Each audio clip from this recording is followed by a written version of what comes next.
الحمد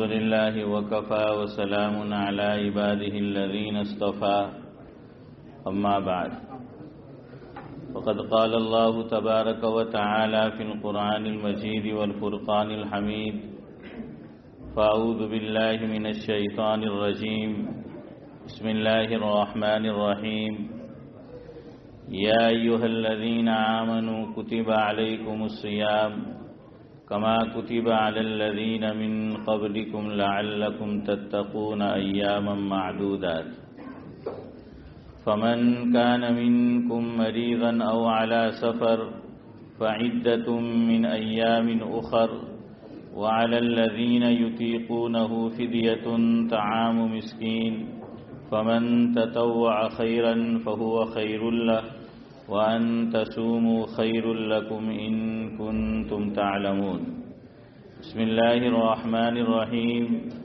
وأقيموا الصلاة وآتوا الزكاة وما تقدموا لأنفسكم من خير تجدوه عند الله إن الله بما تعملون بصير.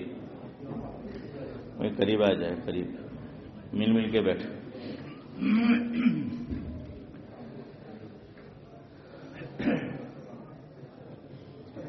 ہمارے جو مہمان خصوصی ہے حضرت مولانا خالد غازی پوری صاحب دامت برکاتہم العالیہ، وہ کسی کام سے پڑوس کے علاقے میں تشریف لے گئے تو عصر سے پہلے فون آیا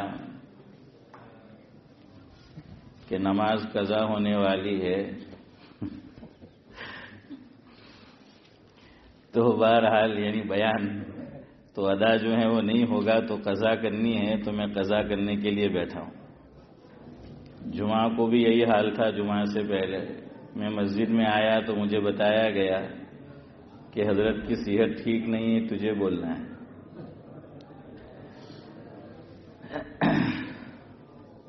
بہرحال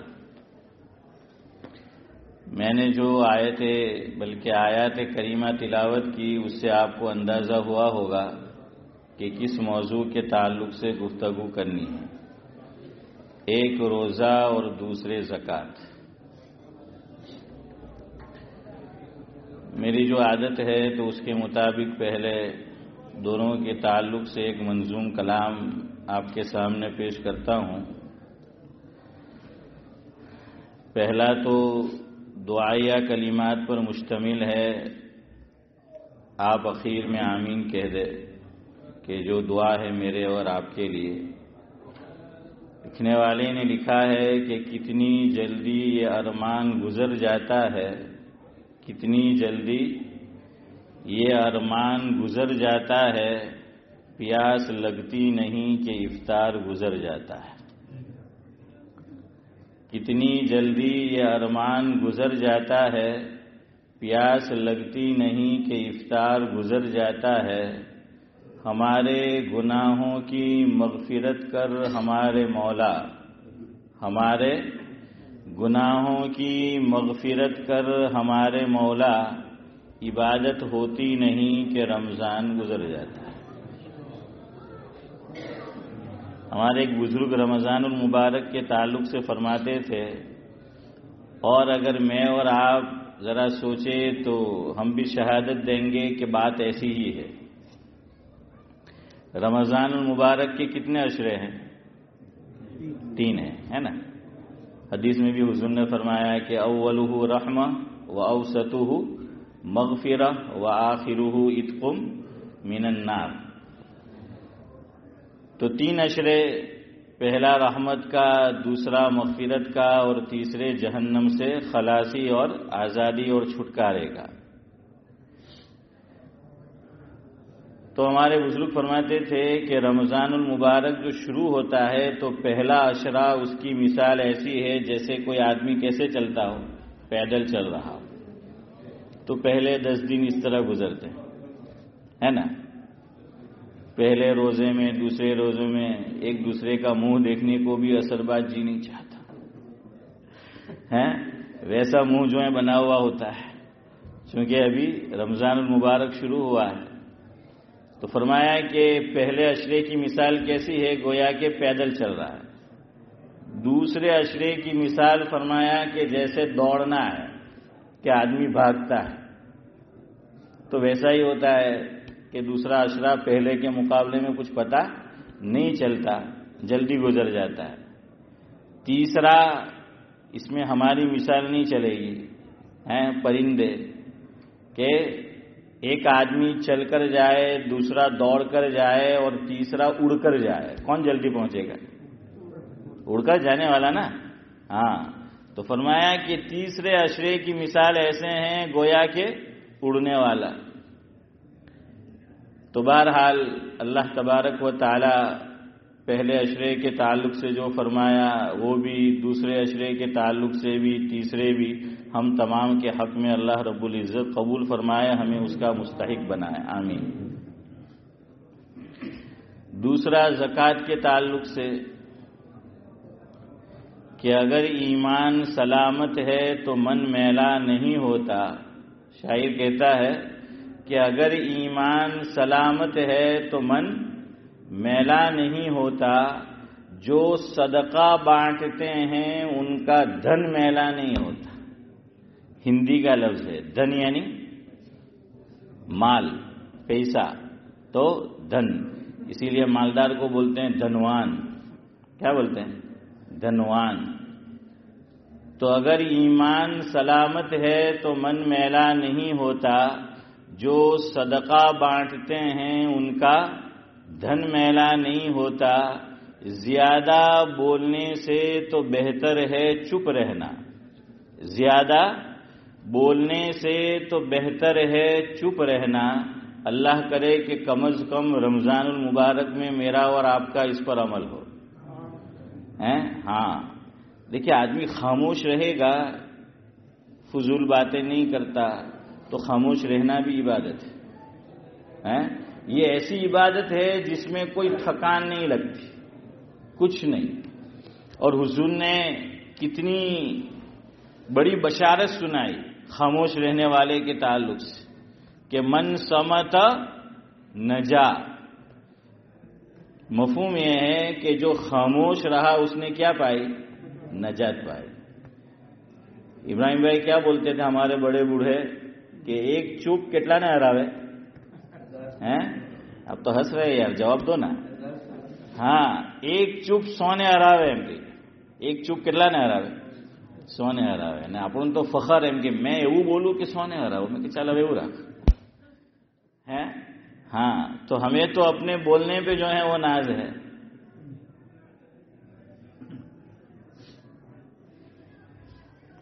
اقبال نے بھی اس پہ کہا ہے، طنز کیا ہے کہ بولنے کا سلیقہ نہیں نادانوں کو، بولنے کا سلیقہ نہیں نادانوں کو، قوت گفتار پہ ناز ہے نادانوں کو۔ تو قوت گفتار پہ ہم تو ناز کرتے ہیں، اور حضور نے فرمایا کہ خاموش رہو، خاموشی میں نجات ہے۔ تو خاص کر کے رمضان المبارک میں روزہ اس سے بگڑ جاتا ہے۔ اور ہمارے حضرت مولانا ابرار احمد صاحب دہلوی رحمۃ اللہ علیہ فرماتے تھے، مفہوم یہ ہے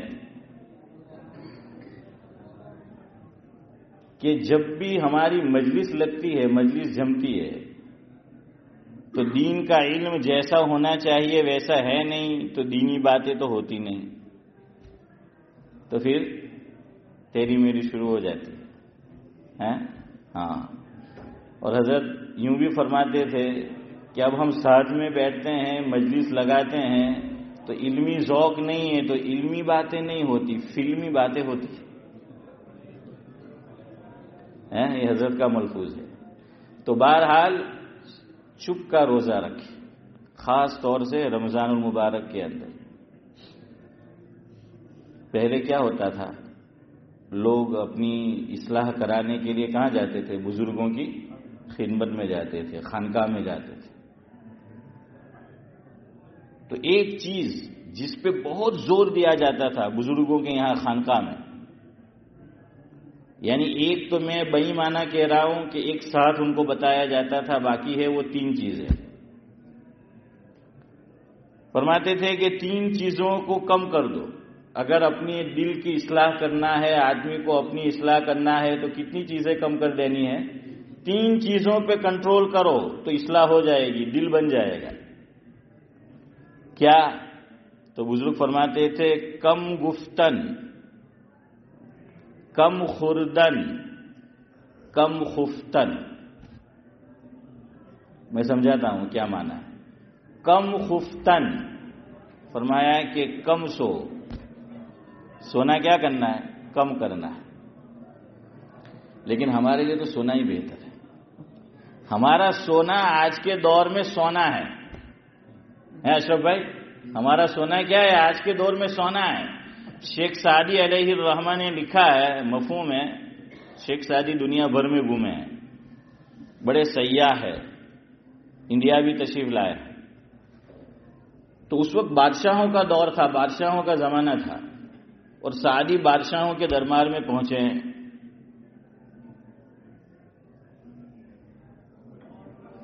اور بہت سی چیزیں عبرت کی اور سبق کی سعدی نے لکھی ہے.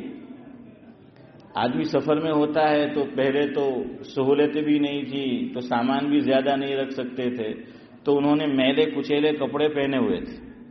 تو دربار نے اندر جانے نہیں دیا بادشاہ کے پاس. حالانکہ سعدی بڑے آدمی، بادشاہ بھی جانتا تھا، لیکن وہ دربار نے جانے نہیں دیا. نے اپنے تھا کہ عارف بھائی کے چاہے کرتا ہاں یہ تمہیں کہ تو وہ کیا ہے، وہ گرم جو ہے وہ ہوتی ہے، تو اس نے نہیں جانے دیا. بتیرا سعدی نے سمجھایا کہ بھائی بادشاہ سلامت مجھے جانتے ہیں، مجھے جانے دو.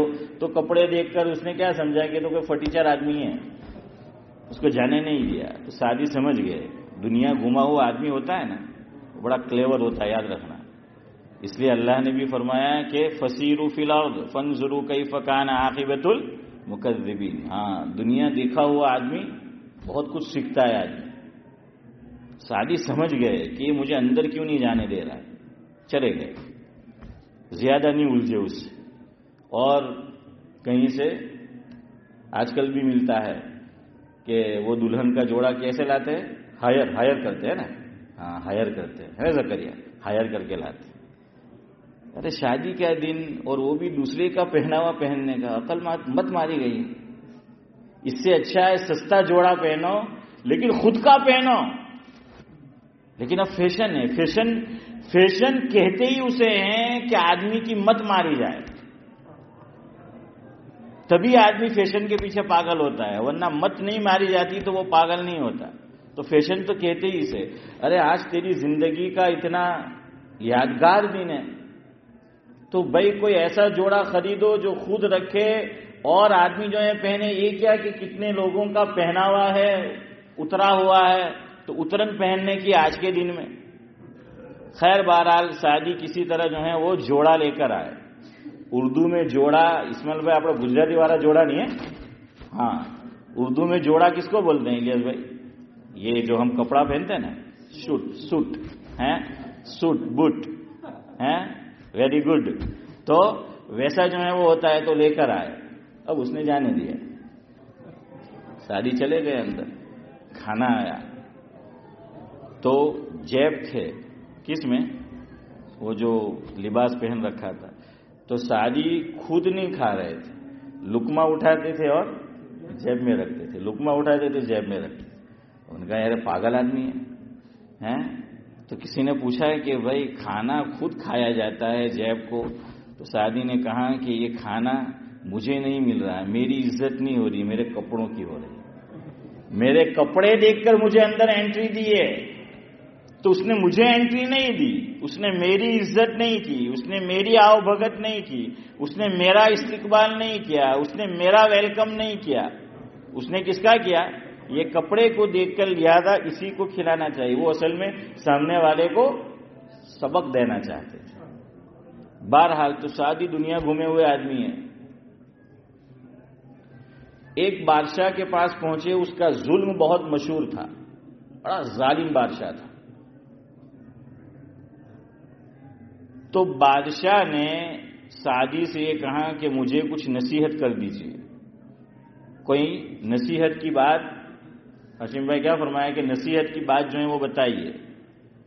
تو سعدی ہوشیار آدمی تھے، دیکھیے حضور اکرم صلی اللہ علیہ وسلم، آپ روایت میں پڑھے شاد اللہ صاحب کہ ایک صاحب آئے حضور کے پاس اور کہا نصیحت کر دیجئے، تو حضور نے کوئی بات بتائی. دوسرے آئے تو کوئی اور بات بتائی. આપણે તા કહીએ کہ ایک લાકડીએ બધાને નહીં હાંકવાના ہیں. کیوں؟ حضور نے دیکھا کہ اس کو کیا ضرورت ہے.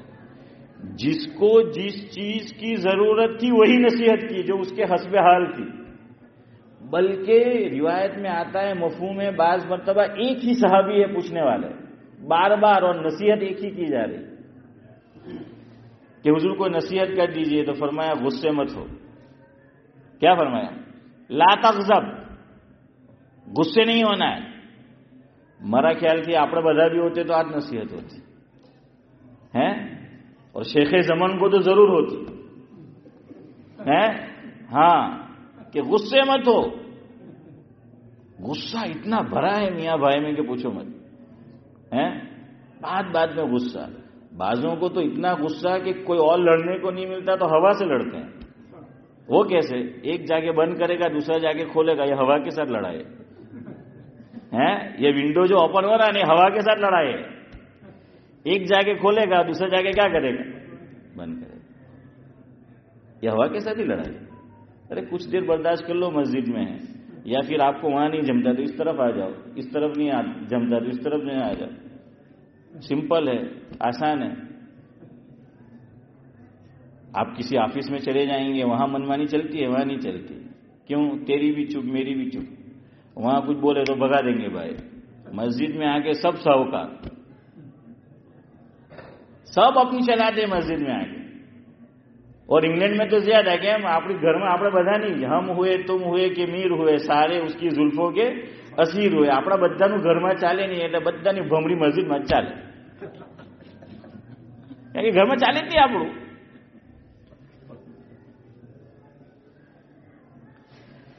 بہرحال تو سعدی سے نصیحت طلب کی بادشاہ نے کہ مجھے کوئی گھر کی بات بتلا دیجئے، مجھے کوئی نصیحت کی بات بتلا دیجئے. تو شیخ سعدی علیہ رحمہ نے فرمایا جس کا مفہوم یہ ہے کہ جتنا زیادہ ہو تو سویا کر. کیا کر؟ ہیں غلامی کیا گل کھلانے کے کہ جتنا زیادہ ہو تو سوتا رہے. یہ کیوں فرمایا پتہ ہے؟ جتنی دیر سوئے گا جتنا زیادہ سوئے گا، چونکہ بادشاہ ظالم تھا، رعایا بادشاہ کے ظلم سے محفوظ رہے گی. جیسے ہمارے ساتھ بھی ہوتا ہے. یہاں کی بات نہیں کر رہا ہوں، انڈیا کی. یہاں کا تو حال بتا دیا. انڈیا کے اندر આપણે તા કે મારા બાપનો એટલો ધાક હતો એમ કે અહીંયા બધા મને બી આવી નહીં કે તો હું એને નહીં કેમ પણ આજે તમને કેમ મેં કે તું હું કા રડે મારો બી એવો જ હાલ છે.